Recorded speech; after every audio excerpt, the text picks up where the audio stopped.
this guy, he kind of came through, and he looked me in the eye. I'll never forget this line. He said, "Clay, I'll tell you why you should let me rent this place more so than anyone else. I want to live here and I want to die here, and I'm going to pay my rent on time every single month." And I was like, okay, that right there, that's a salesman. Here's your keys. Yeah, no, buddy, you said it right. And you know what? He stuck by his word, so that is pretty great. Does he still rent from you? Yeah, that's crazy. Still rents from me. He loves the place. You know, my day job's a lawyer, and I was the one getting the calls just like you when I first started out. There was this one night at midnight, I was on my hands and knees in somebody's front yard trying to turn their water off because they had a pipe bust at midnight on like a Tuesday, and it was like raining, and I'm out there just thinking, this is property for you. This is real estate ownership, in a picture. Especially when I bought my first house when I was 28, so you've got such a head start on me. But that's one of my core memories now, because my brother's standing over me and I didn't have the water tool. The flashlight. Yeah, he's got the flashlight, but I didn't have the water tool. I had some pliers. Have you tried to ever turn the water off with pliers? It can be done, but it's very, very hard. Oh, you're like sitting there like huffing and puffing.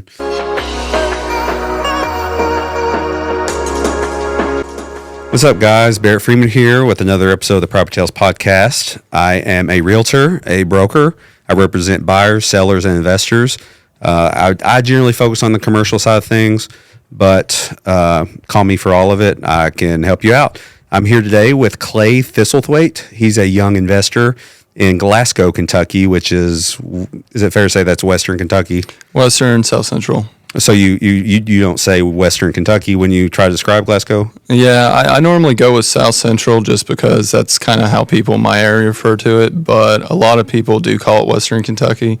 Anything where you're near Bowling Green and West, but I like to point out every now and then that we're still 3.5 hours away from Paducah. Oh, see, yeah, I didn't realize. I've driven through Glasgow before, but it's been a while.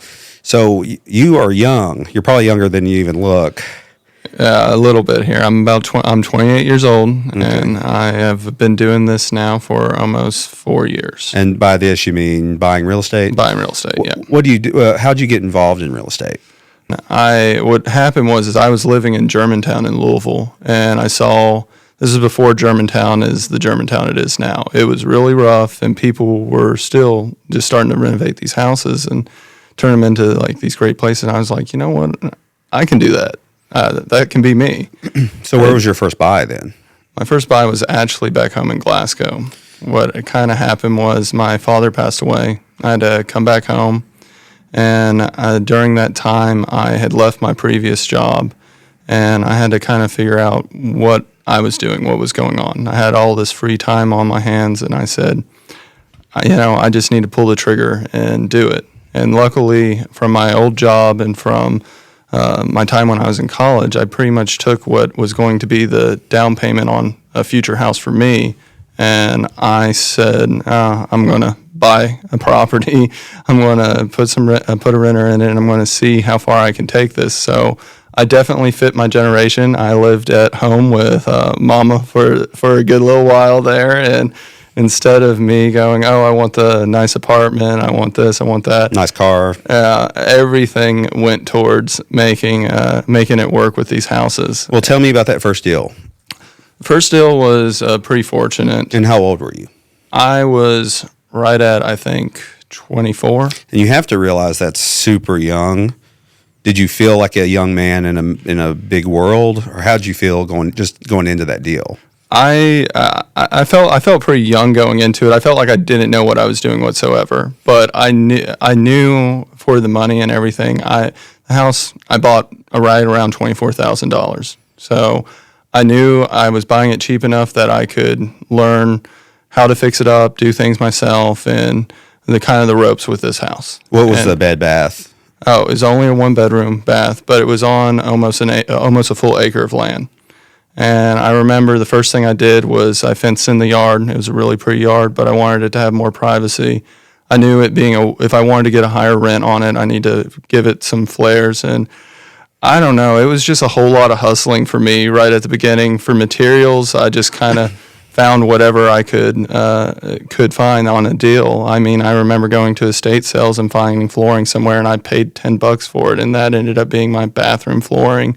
And then I got the granite countertops. These people were throwing them away, and I just kind of said, "Hey, can I get those?" And I had a buddy that You were solving a problem for them. They were probably just going to throw it away. Yeah, You're going to haul this away for free. Yeah, so I literally I called up my buddy who worked at a granite countertop cutting place. I was like, "Man, can you just cut this down, this one little thing?"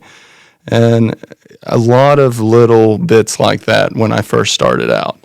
And I also was very lucky to have like the local handyman for my street, like kind of take me under his wing and say, "Okay, here, I'm going to show you how to do this." My brother's friend from high school, Casey Page, he showed me how to paint and do things because he was a big painter around the area. A lot of me calling up and saying, "Hey, man, how do you do this?" Isn't it amazing once you have a goal, how it almost seems like everything tends Works to come out. together? Yeah. I have my story mirrors yours, but so Casey and the other handyman, did they just let you work alongside them while they worked on your house? How did you learn to actually put the house back together? Some things it was just me watching YouTube and staying up till 1 a.m. and being like, okay, I'm going to do this because I can't afford to have somebody here to help me or do this. But other things, I definitely took advantage of friends and people that were willing to show me. And I was lucky that they didn't mind having me there along with them and letting me screw up, letting me do things. Because most people would get frustrated. If you work with a really skilled carpenter and everything else, what I've learned in this game is a lot of times the best thing to do is just kind of leave them alone to do their own work. But initially, I was really fortunate to have people that were that didn't mind working with me and showing me some things. All right, 1 second. Forgot to put my jacket on. No big deal. You look better than me. Oh, I doubt that. I'm telling you, you should have seen me a couple of days ago. I'll show you some pictures. I'm covered in oil and everything else. But So anyway, because I've known your family for 20 years now. I met Taylor when I was 18, your brother when I was 18. But you don't come from a family of in real estate investors. No. So the fact that you were able to, I guess you had I don't know. In fact, when I was a kid, I hated walking in Lowe's. I hated having to do all that stuff. But what I think it was I did appreciate architecture. I did appreciate my community looking good and wanting things to be nice in my area. And that definitely kind of triggered me. I think as I got older, I started to appreciate, renovating and making properties look better. I think the HGTV bug definitely pinched me a little bit. It's fun. Yeah, it is. Like as you get older, you're like, hey, well, what do adults do for fun? This is it. You end up learning. Oh, you know what? Renovating this kitchen, this is actually like kind of nice. It's like makes you feel pretty good. The older you get, people ask you, what do you do for fun? What are your hobbies? I'm like, I renovate houses all the time. It's really fun. It also takes a lot of your time. I mean, you've got a day job. Mm-hmm. And so this is just you're making your passive income for when you retire. Yeah. So what's your day job? So I work as an environmental scientist for the state of Kentucky. I'm under the Division of Oil and Gas. And before that, I was under the Division of Waste. And before I worked for them, I couldn't I really couldn't buy properties using a bank or anything. So my first two properties I initially bought with money I'd saved up, and then my second property was money I saved up, and then a lot of hustling there. But it was such a relief when I realized, I got a really secure job now that gives me enough freedom that I can focus on some other things, of mine, but at the same time, I'm able to I feel fulfilled in a lot of different ways. I'm at a stage where I'm still small scale enough that I talk with all my renters, and I know them. Most of the time when they call up at 1 a.m., I'm the guy going over there and fixing it. And I'm lucky now that I have two guys that are pretty consistent that work for me, that I can call up if I'm somewhere else. And They're extremely skilled people, but before I had them, let me tell you, it was really rough. Like if you don't have people working there for you, you're like, oh, I'm kind of up a creek. What rent did you get from that first house the very first time? Very first time I got 700, and then I bumped it up to 750. How did you come to that number? I just came to that number. I was kind of looking at what other people had. I noticed that I was one of the few properties that had a fenced-in backyard, and I allow pets in that property. So I was like, this is going to be very desirable for somebody that's young coming into the area. I think it is affordable for most jobs in that area. But also, I bumped it up to 750 just because I was like, I know it's a one-bedroom, but it's nice, it's cute, it's still a place you would want to have people come over to. And as I've been in this in the real estate game, I've noticed that people are willing to pay more for rent for something that they can be proud of. People want to be able to be like, oh, I live in this place, I live in that house. And I tell you, that's one of the biggest things that makes me feel good is when I get done with a property, when I hear about how my renters brag about where they live. Wow. Yeah. My renters probably, I don't know. I own multifamily, so there's not as much sense of maybe ownership of the property. Yeah. They'll walk into a building and there's 6 units. So I don't get to enjoy that as much. We do have some single family homes, but none of them are like, they don't have the curb appeal that you're talking about. Well, I've got one triplex, but it's still a pretty unique property, and you still kind of get that feeling from it. It looks like a big grand, like it's a 1930s. It looks like a house that's in Highlands in Louisville. But your housing sounds a lot like Corbin. Yeah. All 50 to 100 years old and need everything. Just about. You're like going through and taking out some wiring. I feel really lucky that it's a lot of the houses that I have invested in, though, prior owners have gone through and done some things that I don't have to worry about now. Like initially, there's my most recent, not my most recent purchase, but the purchase before that is this Victorian house that already has separate electric and has separate water. And when you're investing, I think a lot of young people don't realize how key that is, how much easier that makes your life. Because it's a lot up front. That's the barrier. Yeah. With my other properties, I have a property that's not like that at all, where I have to, at the end of the day, be like, okay, you're going to give me a utility check, and I'm going to divide all this based off of the square footage of your section, this section. And that's just kind of a pain. And when you can find properties that already has the utilities divided up, and when you're investing in multiple units like duplexes and whatnot, it makes life a lot easier. We talked about your first buy. What was your most recent? Most recent buy was actually my first flip. I bought like a 1940s cottage house that had really, really great bones to it. What was your? Do you do a numbers analysis, or what's your process for saying yes to buying the house? Pretty much, I look at the location. And I go, how far is it away from employers? How far away is it from entertainment? How far away is it from food? I invest right now mainly in the downtown section of Glasgow, Kentucky. Same. Corbin, there's not a house a mile away from Main Street. Yeah. Like they're all within a mile of Main Street. Yeah, I think that is very key when you're initially. I would like to get into some county properties or look into other facets. Like Barron County has a lake. I think lake properties and that they have their own kind of interest. But right now, I think just where I'm at, it's a safer bet investing in downtown. This property, though, what was really key to it was it is maybe 6 doors down from the hospital, which is the largest employer in Glasgow. And then that's a no-brainer, just that factor. Just that factor. And then it was also walking distance from some of the best restaurants in town. You're right near the square, which is where Glasgow, now that it's coming up and being revitalized, I feel like it has a lot of entertainment downtown now. Are there any other empty houses on that street that need some love? There's actually a lot of houses on that street that need some love. And what is really nice about Glasgow is that some of the, just like that period of time where everybody was, when malls came out, the downtowns died pretty much. So did the streets, but you have these really incredible houses that are off the main chutes of these streets. And I don't mean this just for Glasgow. I mean this all across southern Kentucky, eastern Kentucky, western Kentucky. And now those are properties that I think are great investments for anybody that's young. But, it can be really daunting when you invest in those houses that are larger, a little bit bigger. They might have plaster, might have materials you're not used to working with.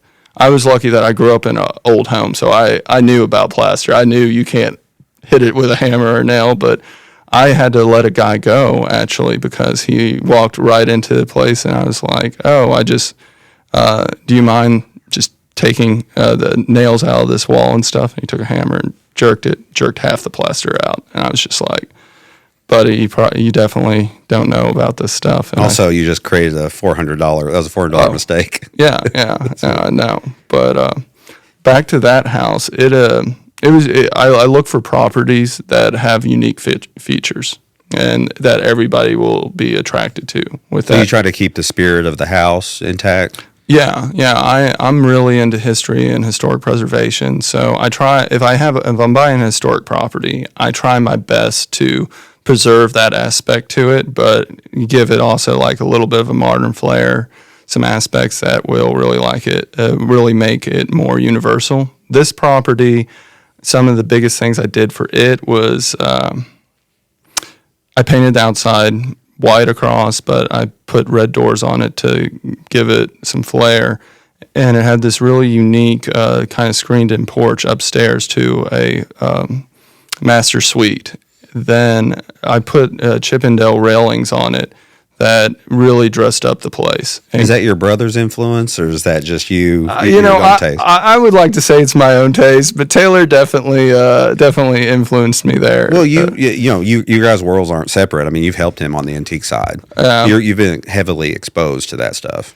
Yeah, actually, when I was struggling and trying to figure out, I didn't know how I was going to pay for my second house at all. I couldn't get a loan from the bank at the time. I was working for my family farm. No one's going to give a 25-year-old a $50,000 loan. Yeah, I was struggling there. But, I was ripping up and down the road for my brother everywhere, taking antiques pretty much across the country for him.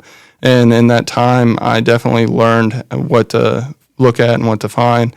Actually, probably one of my best sources of income outside of this and outside of my job is I'll be picking for my brother and find some pretty great stuff. I actually found a table in Owensboro that my brother was able to sell for a pretty big sum of money, and that pretty much paid for my entire deck on this house that I had to redo. And it was not cheap. So those little boosts, those little things, anything that you can find, that those side hustles to help you, at least when you're starting out, I feel like are kind of great. One thing that one of the main reasons I thought you'd be a great guest is because of your age, where you are in your real estate journey. If someone your age came to you and said, "Clay, what kind of advice do you have for me?" What would you tell them? I know it's a big question. Well, I feel like everybody's a little bit prideful when they first start. They're like, "Oh, okay, I'm going to do this, and I'm going to do it on my own, and it'll be all me." Don't do that. It takes an army to make this work. I can't tell you how many times I have been like, "Mama, can you go over there and check on those guys while I'm off at work? I can't make this happen right now, and I don't want them to be over there just not sitting around and doing nothing. Make sure they're getting this done." Yeah, and surprisingly, a lot of times more will get done with my mom showing up there than it will when I show up there. Scared of Mama Bear. Yeah, they're scared of Mama Bear. And, also another great one is realize it when somebody's a lot more skilled than you are, when you're making something nice. If you've got just if you have an investment property that's nice and you're trying to get a higher price for it, if you have a skilled worker that's better than you, sometimes it might be a little bit more expensive, but it's worth it at the end of the day. That's great advice. And that's advice. That's a lesson I actually learned later than you did. It's just worth the money. You're going to take twice as long, or you're going to pay an unskilled guy twice as long. So it's going to cost the same as if you just shelled out the money for the guy that does the job best. Yeah. Like I said earlier, I have two guys right now. One's from Georgia and the other's from my area. And they work under me. And I can say without a doubt that anything that they're going to touch and do is going to be better than me. But and I know it's cheaper for me to do it. But if I'm really trying to make something work, or if I'm trying to get that extra $100 with rent, I want that bathroom being perfect. Mm-hmm. I want the backsplash being all right. I feel you got to know your areas where you feel confident in. You got to know, like, oh, I can handle flooring. I know how to do drywall. But you also have to have your areas where you're like, yeah, I need to back off. I'm not an electrician. I'm not this. What do your next 5 years look like in real estate? A professional moneymaker. That's what I'm trying to be. Yeah. No, what I'd really like to do is I really want to focus in on some historic properties in my area, kind of revitalize some sections of my town. I would like to branch out and invest in other properties, other towns, other areas.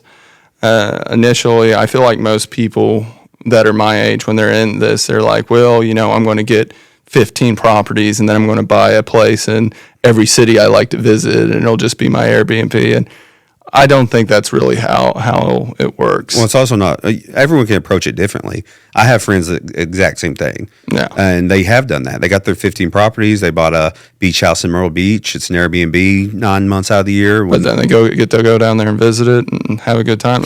I think that's great. It's not for me, and it doesn't sound like that's what it is for you and why you're doing it. I like a little bit more security, and I like the idea that I am investing in my town and making it a little bit better, helping build the town up. One of my big values is investing in home and bringing money home.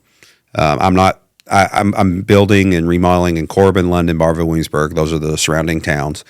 I'm trying to get investors from out of town to bring money to this area that never in a million years would, and I've had some success. Mm-hmm. But I've had to work really hard. I go to property conventions. I post on social media like, investors, Corbin has this amazing opportunity. If you did the same thing and just post on Facebook, investors, Glasgow is a gem. Bring your money. They do. People are out there that just are sitting on piles of cash and they want to put it to work. Yeah. It's especially when you get to my age, you'll look around and all your 30-something friends, all of a sudden they have a bunch of savings. And they're like, well, do I put in the stock market? Do I put in real estate? And there's not one person that is forward thinking or like thinking about their future that does not consider real estate. Oh, yeah. It's attractive. At least today. I think back 10 years ago, I don't think that was on the radar and stuff. Do you think social media did social media put it more in front of your face? I feel like social media definitely put it in front of my face, but moving to Louisville and seeing what was happening in Germantown at that particular time definitely showed me what the future was going to end up being. It's just amazing because there's how many people hang out in Germantown every weekend. They're not thinking, I need to invest in real estate. So I love that leap that you made, and I don't quite understand it. Yeah. But I'm glad you did it. Well, I saw this one house that somebody bought for, I think, $35,000. And I check this property every once in a while to see like what it's valued at on Zillow. And I think now it's at $380,000. I'm like, okay. That right there is just a constant reminder that if you invest in the right property and are willing to put the right foot forward and give it the kind of love it needs, it's going to reward you. But it's hard. It's not easy doing that. And I have definitely had my 2 cans of tuna fish a night dinners, and I have struggled. I've had to sell things that I didn't want to sell. I've had to stay up and do jobs that I really didn't want to do. But now I'm lucky that I have a job that I love, that gives me the freedom to pursue my passion. I'm lucky that I can be in an area where I am seeing how I'm helping my community through real estate. But at the same time, I'm really lucky that I'm able to do things at home and be around people I love. That's beautiful. All right, we're going to end it there. because you said a lot of really good, like wrap up things, not on purpose, but Yeah, you summed up everything beautifully. So thank you for joining me. Oh, thank you for having me. And I really I'd love to enjoyed do this again, and I'm open to coming to Glasgow and doing this. I would love to show you around Glasgow. I think you would really like it. All right, guys, this has been Barrett Freeman with the PropertyTales podcast. Thanks for joining us, and we'll see you next time.